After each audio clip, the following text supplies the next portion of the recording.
pindutin to. Ayan. Tapos maghulog na tayo. Ayan, pumasok. So may oras na siya dito mga sir. So ang kanyang coin slot ay buhay. Pero mga ilang seconds yan, mamamatay na siya. So naka power cut itong coin slot natin mga sir. So what's up mga sir? Kumusta po kayo? At welcome back ulit sa ating YouTube channel. Dito mga sir ay papakita ko sa inyo na meron ako dito coin slot para sa ating PisoNet. Ayan. Medyo blurred nga lang siya, no? Kasi ano yung camera natin. So ayan.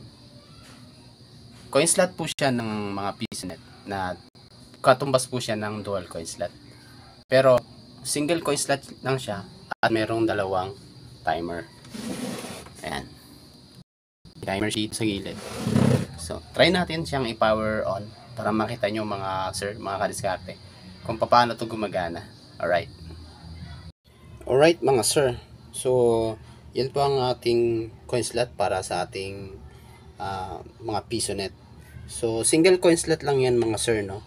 Pero katumbas niyan is parang dual coin slot din. Kasi dalawang kanyang timer. Pero isang coin slot. So nakatipid na tayo ng coin slot mga sir. So try natin i-power on yung ating PisoNet. Saksak ko lang mga sir. Ayan, tumunog na. Ayan sir, bukas yung timer dito sa bandang kaliwa at dito sa bandang kanan. Ayan mga sir, bukas din siya. Ayan. Pero isang coin slot lang yan sir, no? Pinapagana yan ng isang coin slot. So try natin maghulog dito sir. Pag maghuhulog ka rito, pipindutin mo lang tong push button na to para dito sa timer na to. At kung dito ka naman sa kaliwa ay ito naman yung pipindutin mo sa bandang kanan pala ng ating box, yung kanan na timer part. So try natin maghulog mga sir ng barya. Okay mga sir, maghuhulog na tayo ng barya. Ayan, wala pa yung oras. Ayan. Ayan. Kapag maghuhulog ka ng barya mga sir, kapag hindi ka pipindot dito, hindi yan tatanggap ng coins. Ayan, nilalabas niya. Ayan. So safe yung mga coins ng mga bata-bata natin, mga customer natin. Hindi yan mangangain ng coins. Kasi itong ating coin slot mga sir ay naka power cut. Ayan sir, no? Nakapatay siya. Ayan, nakapatay siya. So mabubuhay lang to mga sir kapag pipindutin mo tong push button na to. So try natin pindutin to. Ayan. Tapos maghulog na tayo. Ayan, pumasok. So may oras na siya dito mga sir. So ang kanyang coin slot ay buhay. Pero mga ilang seconds yan, mamamatay na siya. So naka power cut itong coin slot natin mga sir.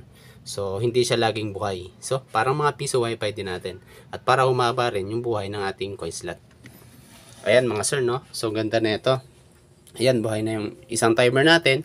Pero sa kabila is wala pa.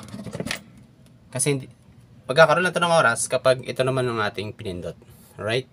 So try natin maghulog ulit ng piso. Yan, piso mga sir. Tanggalin lang natin tong susi. Ayan. So ayan, niluluwa siya mga sir, no? Ayan, no? Nilalabas. So syempre, pipindutin muna natin to para dito sa bandang kanan na timer. So pindot natin. Ayun. Meron na siyang oras. Tumatanggap na siya ng barya. At yung ating coin slot ay buhay ulit. At mga ilang segundo ay namamatay. Ayan. So naka power cut siya mga sir. So yan ang gaganda ng ating coin slot.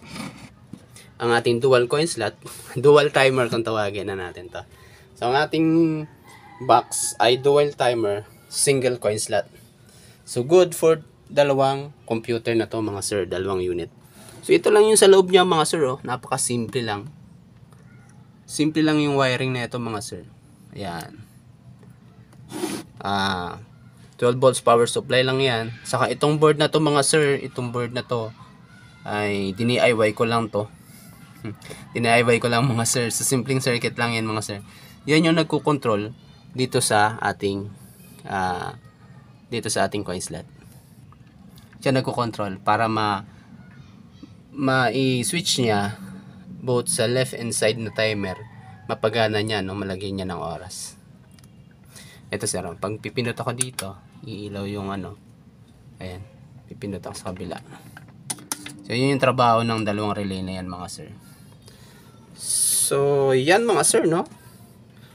Yan, ito yung ating coin slot. Dual timer, single coin slot is good for 2 units. Alright mga sir, maraming salamat sa panonood. Babush!